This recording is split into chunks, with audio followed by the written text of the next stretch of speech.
The Macan isn't just one of Porsche's iconic sports cars. Rather, it is Porsche's best-selling vehicle, typically moving as many units as the Cayman, Boxster, and Panamera combined. Now Porsche is making a landmark move toward going electric.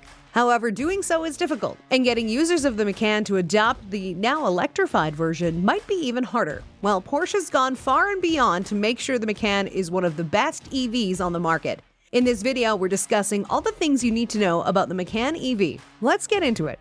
Initially released in 2014, the Macan was Porsche's answer to the competition, introducing practical SUVs. And with the transition of the world toward electric vehicles, Porsche is making the electric version of its best-selling car. But Porsche has come out to say that the EV isn't a replacement for the combustion-powered Macan. The two models will live side by side for now, since not all of its customers are ready to make the switch. Sporting no camouflage at all, and importantly, no covered exhausts, the electric Macan SUV shows off a slightly different design. Key changes include a more angular face, replacing the combustion-powered Macan's blockier design of the current version. This gives the headlights a sharper shape, like those of the bigger Porsche Cayenne, and the front daytime light bars have been replaced by two sets of twin circular lights. A similar design to the Cayenne is also apparent at the rear, where the Macan EV swaps the previously circular design for a more angular one. Unlike the current Macan with its trademark clamshell hood, the EV version has a conventional hood and fenders, and much slimmer, more angular headlamp pods. The SUV sits on a longer 3,000mm wheelbase. As a result, it offers more rear legroom and a bigger boot. Also, the doors have a different shape as they roll inwards toward the sill, giving the Macan more of a pinched waist. Perhaps this is because the Macan EV is intended to be the sportiest car in its class. Both the powertrains use twin e-motors similar to those used in the Porsche Taycan.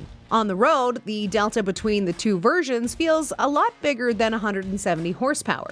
Both motors are of the liquid-cooled PSM type, featuring amazing stability, higher power density, and a faster switch frequency thanks to modified pulse inverters. In sport, the Macan E corners as flat as a hovercraft and translates torque into traction like a rack railway on steroids. It has a 48 to 52% front-to-rear weight distribution, which will encourage a mild-controlled slide kept alive forever by the inexhaustible torque flow. These improvements yield power outputs of up to 603 horsepower, with more than 738 pound-feet of torque sent to all four wheels. But the firm has not commented on whether an overboost function to temporarily raise power and torque will also be available on the Macan EV. Combining a steel platform with a body made of several different materials, the Macan E is not exactly a featherweight five-seater, but shrinks in size and weight the instant you put the right foot down hard. If there is one thing Porsche does as a rule better than just about everyone else, it's the calibration of the steering, and the Macan E is another point in case. At 2.5 turns from lock to lock, the direction finder is quicker than the Taycan's and on par with a 992 Carrera S.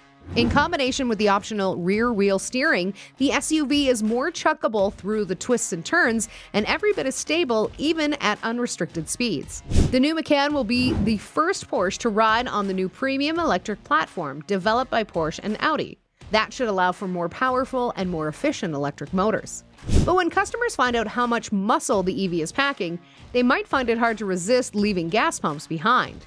Though we're still waiting to learn the full powertrain lineup, cars built around the PPE electric platform will have a maximum output of 603 horsepower and 737 plus pound-feet of torque. The most powerful version of the combustion Porsche Macan currently available, the GTS, only makes 434 horsepower, and even accounting for its lighter curb weight is unavoidably going to get smoked in a straight line.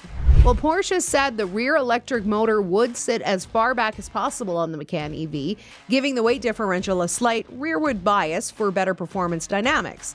The Macan EV will feature rear axle steering of up to 5 degrees, and in addition to that, also have larger tires as standard at the rear for added grip. Porsche also confirmed that the tire widths will be more staggered than on the combustion-powered Macan to accommodate the rearward weight bias and further improve grip. For the battery, the Macan EV will get 800-volt fast-charging infrastructure, allowing it to fill from 5 to 80% in less than 25 minutes. The 100 kilowatt-hour CATL battery can be charged with up to 270 kilowatt, and the EV will also use bank charging, which allows the battery to split into two 400-volt packs for better charging on slower fast chargers. According to Porsche, charging times and power are comparable with the Taycan at 270 kilowatt-hours, so it charges 60 miles of range in less than 4 minutes. There are so many factors that influence the charging speed, but Porsche hopes these numbers should be achievable. Even better, the Macan EVs in the United States should all pack a large 100 kilowatt-hour battery pack and expect the distance to comfortably exceed the Taycan, which the EPA has been measuring in the low 200s. The Statement EV will also be the first model to receive Porsche's two-valve dampers, which are said to enhance ride comfort because they enable independent adjustment via the Porsche Active Suspension Management System. This will also lower the suspension at certain speeds to reduce energy consumption and improve the car's aerodynamic profile. Customers can also expect common Porsche options such as the InnoDrive Assistance System, head-up display, Porsche Digital Key, Burmeister Sound, and Sport Chrono Pack. But there's also a separate passenger-side monitor tailor-made for discrete viewing and gaming activities. The seating position is now 24 millimeters lower, and the seat itself is also new and very comfortable. For the infotainment, there's a large touchscreen integrated into the dashboard and a simple digital instrument cluster with a design that mimics 5 analog dials. Flanked by the start-stop button on the left and the small stubby gear selector cum parking brake on the right, the main instrument binnacle houses 3 round multifunctional dials that relay all the trip and drive terrain relevant information you could ask for.